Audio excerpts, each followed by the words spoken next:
Right, hello again. If you've just tuned in, I'm Peter Wintle. I'm here at Strode Theatre with Liz Leyshon and Dr. Tim Hopkinson Ball, and we're talking about a new film called Glastonbury, The Untold Story.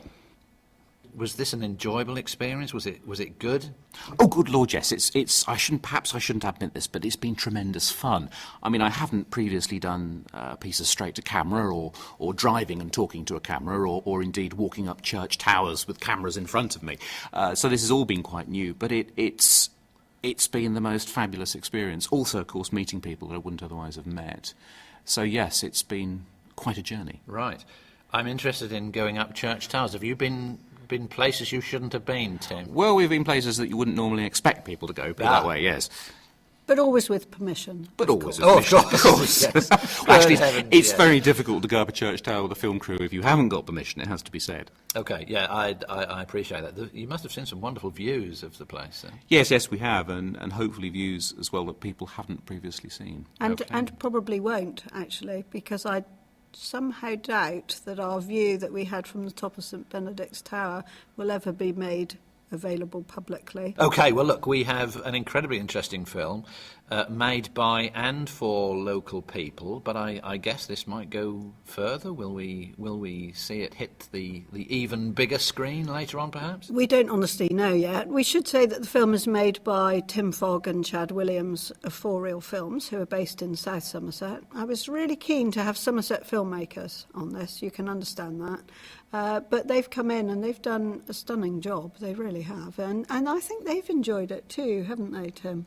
Enormously, and I think Liz is absolutely right to say it was important for us to start with filmmakers that were coming with a blank canvas, if you like, because the stories here are so complicated, so intertwined, that we wanted people to come with a fresh pair of eyes. An objective view. An objective view. Yeah, and I mean, I'm painfully aware that I could be accused of being partisan with this film, because it would be so easy for it simply to be my own interests and my own passions, and we've tried throughout, I particularly tried, for that not to be the case. You need to remain objective with this sort of film, so we haven't given undue stress to one particular community or one particular set of beliefs, and Tim and Chad have helped with that enormously, because if we have been tending towards one thing or another, they've said, well, hang on a minute, we seem to be doing too much over here, what about this over there? So it's been a true collaborative process. OK, so here we have then, just to recap, a new film. There will be a little bit of archive material in it, as you said. There is archive material. Yeah, it's all new. You'll see things you haven't seen. You might hear about people you don't know all that well, and there'll probably be some surprises about Glastonbury that you weren't expecting. And places you haven't been. Ah, indeed. OK, and some wonderful photography, even if you just want to look at the views. So no reason at all to miss out this one. And Peter, we should say some lovely music. Oh, music too. Well, what music. else? Yeah, you know, you think documentary, you think talk. But this is, you know, we're doing a bit of talk radio at the minute, but there's music in it. There's music in this film, and we've been very fortunate in having some wonderful music, not only Rutland Boughton's own compositions, but music from a film composer, Richard G. Mitchell, and his music works beautifully with the landscape.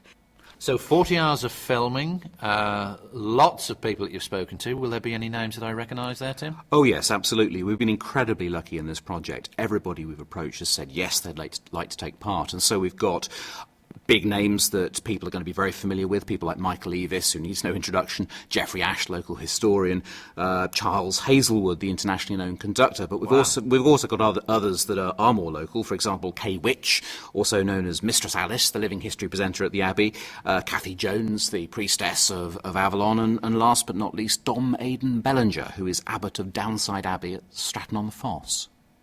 Right. Bit of a disjoint there for me. What's the connection? Come and see the film and you'll find out. OK. Well, there you are, the last taster. What's been your favourite bit? Now, you're only allowed one. What's been your favourite bit, Liz? I've got one favourite bit. Go on. Joy Whitcomb, who lives in Benedict Street, lived at Chalicewell as a girl in the 20s. I was so delighted to find her again. Not the first time I've come across her, but I was delighted that we were able to interview her. And she spoke to us about how life was at Chalicewell in the 20s. Right. And effortlessly, she takes us back to that time and to that era. And it's really magical to hear her. She's the last witness I could find who was willing to speak on camera and who still has a crystal clear memory of how life was with Miss Buckton. Wow, what a gem. And Tim, your favourite spot? Well, I can't follow that, can I? So I shall be shallow and say probably the favourite thing for me was ascending St John's Church Tower, which sounds relatively straightforward, but what the audience won't know when they actually see it is it was done on the spur of the moment. There are 160-odd steps. I actually speak to camera. The camera's going up the steps in front of me, backwards. I'm speaking to camera. I'm doing this entirely off the cuff, introducing the town. We got 3/4 of the way up, and it struck 3 o'clock. So we had to go all the way down to the bottom again and do it again straight away. And 2/3 of the way up on the second time, I collapse, as you'll see on the film. Okay. Right, so there's comedy as well in There that case, is, and it yes. sounds like the cameraman needs a medal for going up the steps backwards. 160? Good Lord. Okay. Well, unsurprisingly, you are going to be able to see this film very, very, very close to Glastonbury indeed, at Strode Theatre, of course. Tell us when, Liz. It starts its public screenings at Strode on Saturday the 8th of May, runs through to Tuesday the 11th of May. After that, we'll take stock, we'll see how it goes down, see how people like it. If they like it well enough, I shall try and get it into some film festivals. If that were to go well, do you know, there's a big thing out there called television. You never know. Oh. All right. Well, come and be the first to see this. We're going to tell you how. As you probably know by now, you can book all your tickets for Strode Theatre events at www.strodetheatre.co.uk. You can see availability. You can pay for your tickets then. If you prefer to talk to people, you can phone the box office. Now, we've got some new box office opening hours, haven't we? That's correct, Peter. Box office now, 10 a.m. to 2 p.m, Monday to Saturday. And the telephone number, 01458, of course, 442846.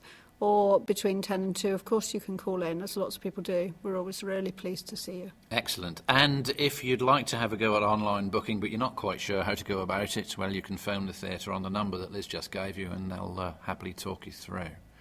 Okay. Well, that's wonderful. Look, this is going to be good. Even if you think you know about Glastonbury, well, you just might not. Come along and see the film. It's going to be fantastic. Liz, thank you very much for your time. Thank you, Peter. Tim, we're going to see much more of you on the film, so thank you very much for coming along and giving us this taster. A pleasure. And all those out there in Radio Land, book your tickets now. Thanks very much. See you later. Bye.